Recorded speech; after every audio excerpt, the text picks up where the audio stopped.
Morning, Ellyanne. Morning. So we're here having a chat. So you go first. Okay, so my name is Ellyanne Chlystun Githae.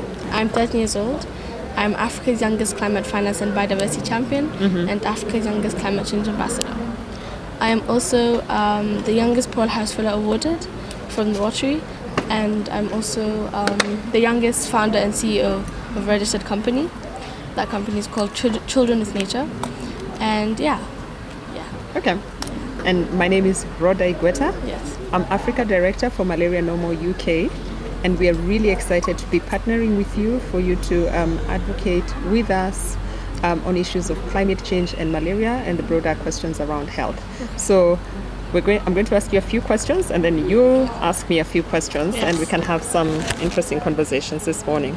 So the first one is, how do you think children are affected by climate change?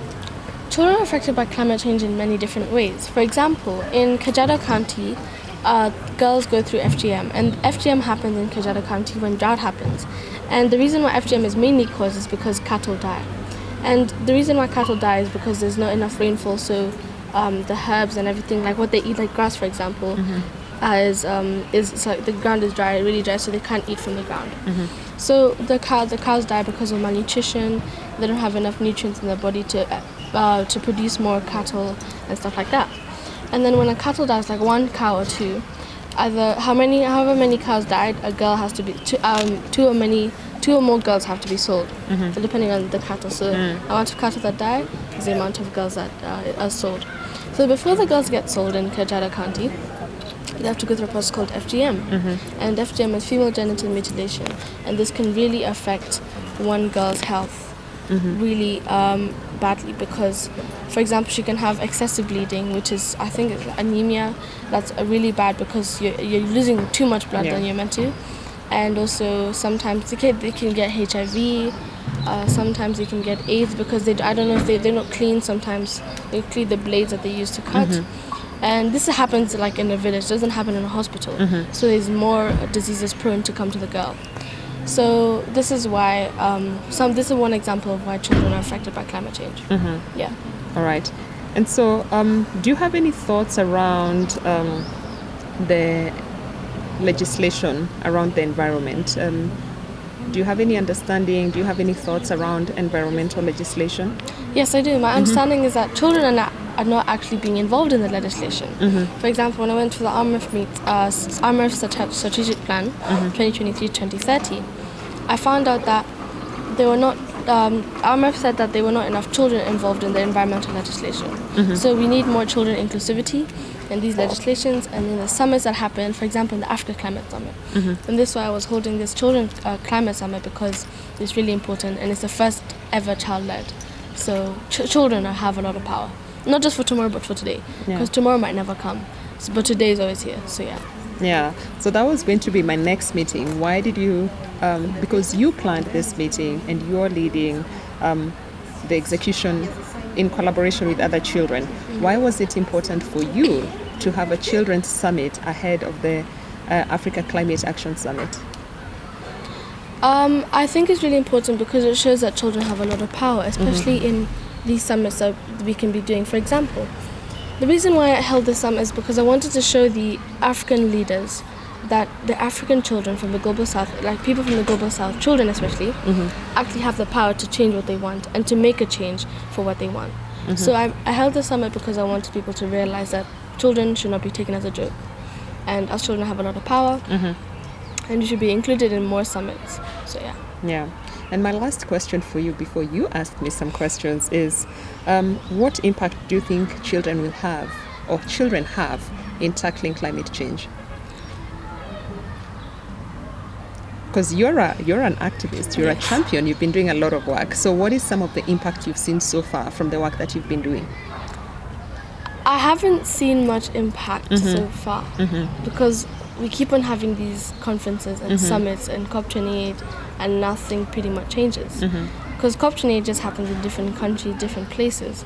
And since COP27, I haven't seen much changes. I've only seen companies saying we're going to go a no carbon by 2050 or whatever. And I don't see any action being taken. And By action, I mean like these small things, like involving children, because a lot of children in Africa, especially, the more that the children are involved in these things, is the more an action plan will be taken, and where action will be taken seriously. So, the impacts I've seen maybe is that we've increased our tree level, like a lot of trees in Kenya, but it's kind of going down because of the logging ban being lifted.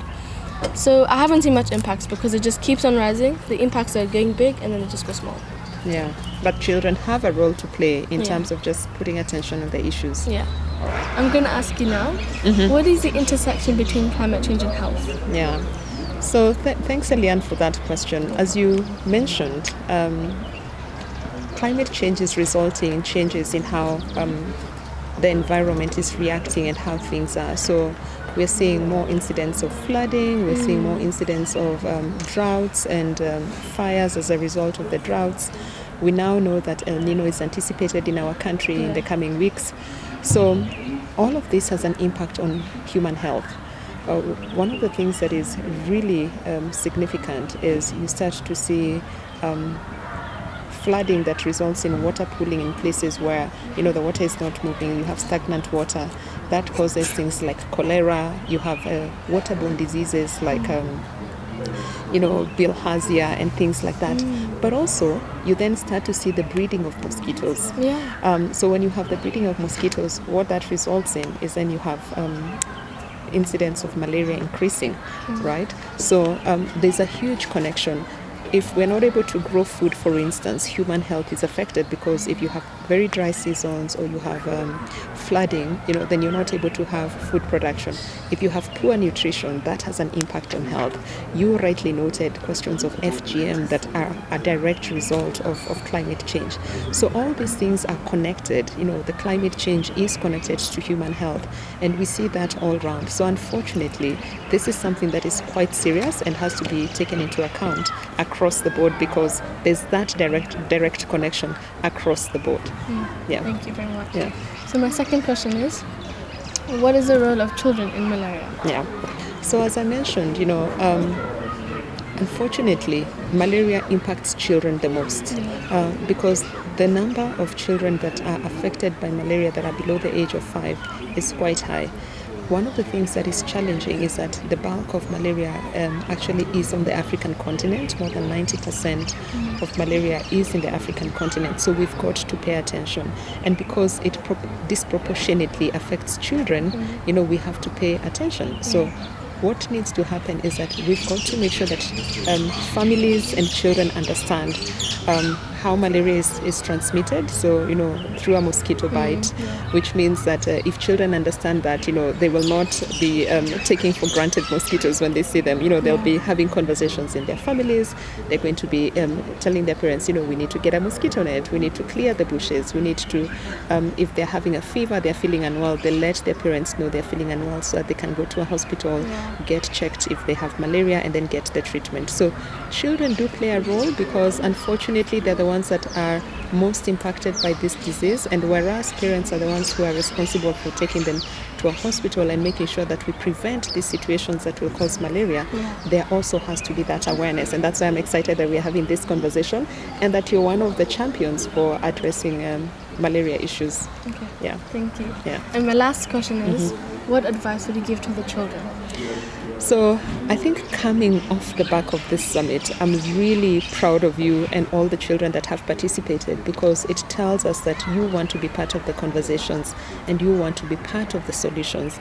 I liked when you said yesterday, you want to be part of the solution, not just highlighting the problem. So I think the first thing is to really be able to voice the solutions as you see them from your perspective, because we don't always see the solutions. And when we see the solutions, maybe we don't see it from your perspective. So that for me is really important, the fact that you're being part of the solution, right? The second thing is the other advice that I would give to children is to keep speaking. As much as you mentioned that children are being left out, your voice is so powerful and so strong in getting people to pay attention to the issues that you're raising. So you speaking up is really, really important. The third thing is tied to what I just said around, use your mosquito net, right, to protect yourself from being bitten by the mosquito so that you get malaria.